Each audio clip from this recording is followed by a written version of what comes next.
When I first got into pickleball, I thought the third shot drop was all about touch and having good ball control, but I was wrong.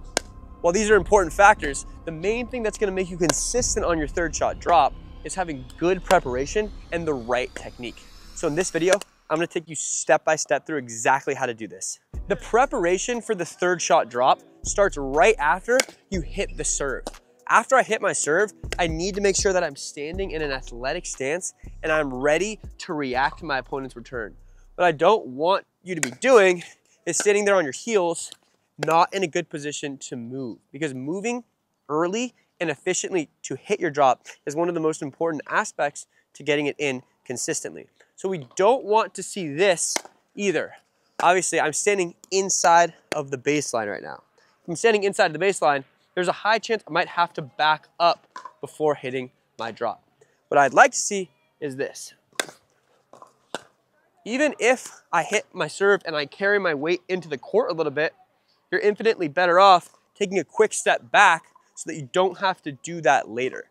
The first thing you should be thinking after you hit your serve is getting in an athletic stance right behind the baseline. So one more example of that. I'm in my athletic stance, which allows me to hit my drop in a good position moving forward. I'll talk about that more later. Just know you never want to be on your heels. You want to be in an athletic stance, ready to go as soon as you can be after you hit your serve. Once you're in this athletic position, the next step is to begin your turn. So I see so many players that don't do this properly. The second you see the ball is coming to your forehand or your backhand, you need to turn quickly. So this is what that should look like. I hit the serve, I see it's coming to my forehand, I immediately turn. What I don't do is I don't move for the ball while I'm still facing the court, then turn at the last second. You want to turn early because this makes it so when you're getting ready to hit the ball, you have a lot more control over your arm. You don't want to be turning your whole body and then unturning for a drop. That's something you might want to do on a drive or a different shot, but on the drop, you want to turn early and move in this turned position. I'm not completely facing the side fence when I'm preparing for a drop. When I'm doing this shot, I'm kind of at a 45-degree angle, and that's where I move to get to the ball. So important thing to remember, when you're moving to the ball, you should be at this 45-degree angle, which you turn to immediately after you see where the ball is going on your opponent's return. Never turn late, always turn early as you can, and then start focusing on your movement immediately. A big question I get is, where do you move? Where do you want to make contact with the ball? So there's a few aspects to this. The first is that you want to make contact with the ball around the height of your belly button if you can. Not every ball is going to be coming at the same height, so we can't always make that happen. But when we can, we should try to contact the ball right around here. You don't want it to be too low, and you don't want it to be too high. You also don't want to be reaching, and you don't want it to be too close to you. You want it to be pretty close to you, but around right here. The next thing to keep in mind is you want to contact the ball as it's falling. So when I drop a ball, it rises, then it falls.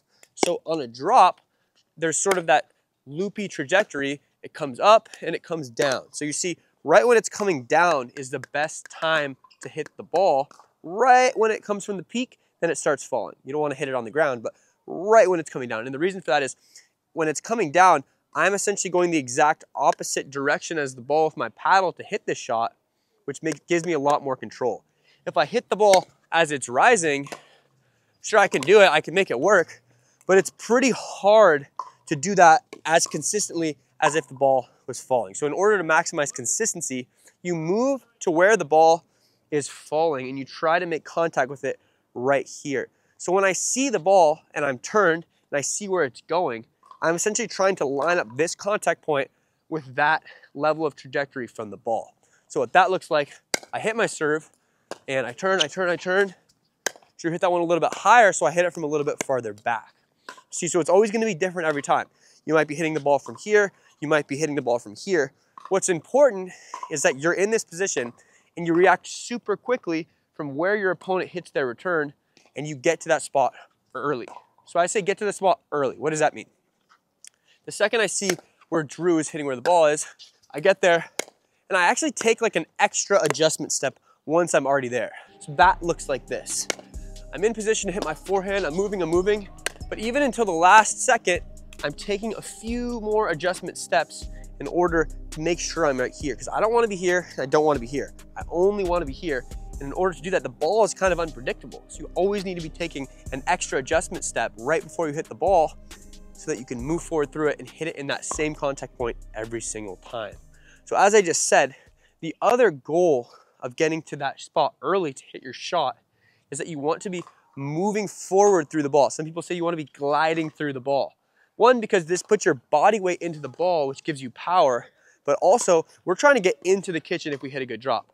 So if I'm already moving forward, it makes it a lot easier for me to carry my momentum into the kitchen after I hit the shot. So we're trying to get there early and move forward through the ball, which looks like this.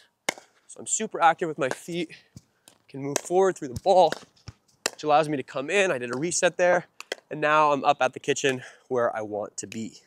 So never be lazy with your footwork when you're preparing for your drop. That is a recipe for being out of position, for missing the center of your paddle, a lot of things that can cause you to miss the shot.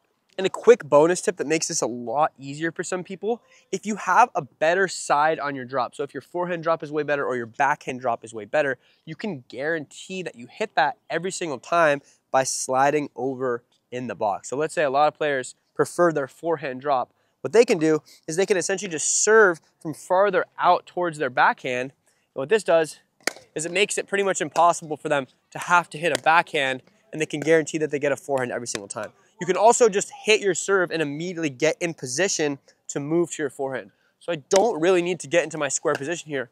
I can actually just wait in that 45-degree angle position after I hit my serve and move immediately. So for some players, this is going to be a lot more efficient. There's just less moving parts. But if you have a good drop on both sides, you probably are better off just doing it from the middle or serving from wherever you want and getting square to the court, because if you can do it on both sides, you should. You don't want to be the kind of player that only hits drops from one side. I wouldn't say it's ideal, but this is a great little hack for players that just want to hit it from one side. You can also do this if you're not the player serving. So if you're my partner, you can just stand closer to one side and guarantee that you hit that drop. The one thing you need to watch out for is if I'm shading over really far to one side, obviously your opponent now has an opportunity to maybe go for a harder return towards that area, which causes you to have to move even more. That's why I don't really do this, but some players prefer to do this. It makes it a lot easier for them to stay consistent. So if this sounds like something that would benefit you, make sure to give it a try. But if you like doing it on both sides, you don't need to worry about this. So now that we understand the preparation for the drop, we need to understand the technique. And there's three main different types of techniques that players use when they hit drops. So the first is topspin. So this is the hardest for sure. And to hit a topspin drop, I ride up the back of the ball and I brush up on the back to create the topspin. It's the most aggressive drop, and when I'm hitting it, see, it's a little bit hard to stay 100% consistent because there's more movement in my arm. The next style of drop that I see a lot of players using, it might be the most common, is the push drop. The push drop is essentially where I'm literally just pushing my paddle forward. There's no spin. It would be considered a flat drop probably. Might be the easiest to make in for some players. The last drop would be the slice drop. So this is the third technique and third style. As you can see, the main difference here is that I'm cutting under the ball, getting a little bit of that backspin. Cutting under the ball makes it float a little bit more. It also makes it so that when the ball bounces, it doesn't go forward as much because the backspin kind of makes the ball stop. So when I'm hitting the slice drop, this is actually a very good technique to prevent your opponents from attacking, but it's not necessarily as offensive as a topspin drop like that one. The question then becomes, which drop should you be using, and in what situations should you be using each drop? This is a huge question and probably the biggest thing to determine how consistent you're going to be on a daily basis when you're hitting drops. But before I get into that, I just wanted to quickly mention that right now we're running our Mother's Day sale, which is our biggest of the year so far. So if you use code MOM, you'll actually get an additional $20 off too on our paddles and on the Dinkmaster Pro. And the Dinkmaster Pro is also coming with the free pack of Ninja Balls right now. So if you want to take advantage of our lowest prices of the year, make sure to head to our site and use code MOM. So when it comes to deciding which of the three spins and techniques that you should use, the main thing to consider is what you are most consistent with. So whatever of these three spins that you're most confident in is what you should use. So I love my forehand topspin drop. That's my favorite drop to use on my forehand side. I also think it's effective because it has that topspin on it. But on my backhand, I like to slice it. I don't really have a very good backhand topspin drop. It's kind of hard to hit a topspin drop on your backhand anyway. So that's normally what I do. but I can switch back and forth. But if I'm ever feeling a little bit like I'm missing or I'm not having my best day, I resort back to what I'm most confident in. So that's what you need to do. You need to decide on your forehand which style of drop you're most consistent with and stick with it. And on your bad days, you can go back to that and you can get back to a baseline level of making them in, because what you don't want to happen is you don't want to be missing your drops all over the place and then start switching between slices, top spins, push drops. On your best days and situationally, there are times where you should switch between them, but for the most part, if you want to be consistent, you need to have that baseline drop. That's what you use when you're not feeling your best. So for a lot of people, it's going to be the push drop.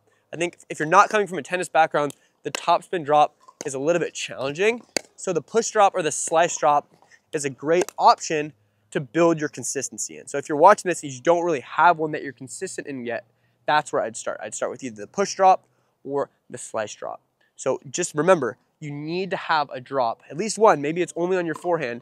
You need to have at least one that you're consistent with, and that's what you should stick with until you're getting at least 70, 80% of them in. So in terms of the technical differences though between those three drops, the main difference is the trajectory and where you're swinging. So on a push drop, this is the most different. Usually you're letting the ball drop a little bit more and your paddle is going to be facing down. So as you can see, my paddle is facing down and I'm sort of swinging up like this. I'm not really getting much spin in it. If anything, I might be getting a little bit of topspin or a little bit of splice depending on the shot. So as you can see, my paddle's facing down, makes it pretty easy. My motion's very, very linear. I'm sort of just rocking my shoulder forward to hit the ball. On a topspin, I'm more on the side of my body. So on my push drop, I'm hitting it out in front more with my paddle facing down. On a topspin, I'm out to the side of my body and I'm brushing up it. So when I hit a topspin, my paddle finishes above my contact point after I hit the ball. And that's where I get that spin from. In essence though, it's still the same thing. I'm still rocking forward with my shoulder, but on the topspin, I'm adding that extra raising of the shoulder too, which is where it becomes a little bit more complicated. So push drop looks like this.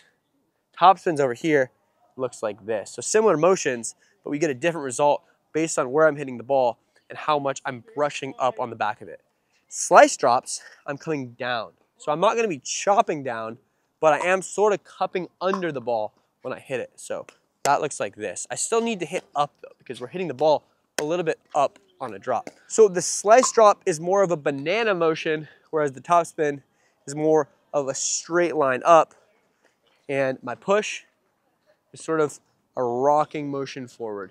So the next thing that we need to remember is that in order to hit an effective drop, regardless of what technique you're using, regardless of how good you prepare, you need to make sure it's coming in at the right trajectory and landing in the right spot for it to be effective. So if I hit a drop like this, my opponent can't attack. That was going too high. That was gonna land about a foot or two behind the kitchen line.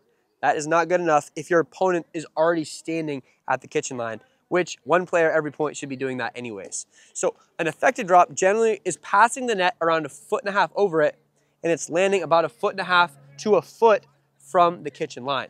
So that looks like this, which as you can see, Drew had to back up on that one. Even if he tries to take it out of the air, he's really gonna be reaching. So you can't really attack. So regardless of the technique you're using, regardless of where you're hitting it from the court, you're aiming for around here, and for that point right there, 1.5 feet from the kitchen line. And if you do that, it's going to be hard for your opponent to attack, and you're gonna be able to move forward. If it's too high, or if it's a little bit closer to the kitchen line, you're probably gonna get stuck in the transition zone and have to hit a reset. So the golden drop is in this range where it goes from here to here. And if you can make that happen with good preparation, I guarantee you're going to be able to move forward and you're going to be able to score while you're serving. And if you want to watch a video where we go a little bit deeper into the science of this specific part of hitting the drop, watch this.